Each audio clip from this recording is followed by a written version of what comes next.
അസ്സലാമു അലൈക്കും വറഹ്മത്തുള്ളാഹി വബറകാത്തു. കടമില്ലാതെ ജീവിക്കുക, ആരോടും കടം വാങ്ങാതെ നല്ല നിലയിൽ ജീവിക്കാൻ ആഗ്രഹിക്കുന്ന ആളുകളാണ് നമ്മളൊക്കെ അല്ലേ. അപ്പോൾ നമ്മൾ സമൂഹത്തിനിടയിൽ നിന്ദ്യനാകും, വഷളാകും എന്നുള്ളത് ഒരു സ്വപ്നത്തിൻ്റെ വ്യാഖ്യാനമാണ്. വഷളാവുക, മറ്റുള്ള ആളുകളുടെ ഇടയിൽ വെച്ചിട്ട് വഷളാവുക, നിന്ദ്യനാവുക എന്നൊക്കെ. അപ്പോൾ ഇത് ഏത് സ്വപ്നം കണ്ടാലാണ് ഇങ്ങനെയുള്ള വ്യാഖ്യാനം വരിക? നമ്മൾ നിന്ദ്യനാവും, വഷളാകും എന്നുള്ള വ്യാഖ്യാനം ഏത് സ്വപ്നം കണ്ടാലായിരിക്കും അങ്ങനെ വരിക? ഏകദേശം ഒരു പിടുത്തം കിട്ടിയിട്ടുണ്ടാവും. കടങ്ങളെ ഭയക്കുന്നവരാണ് നമ്മൾ കൂടുതൽ ആളുകൾ അല്ലേ.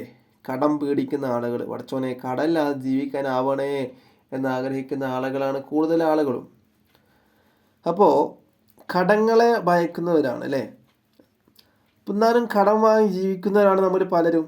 വേറെ വഴിയില്ല, ചില സമയത്ത് സാലറി കിട്ടില്ല,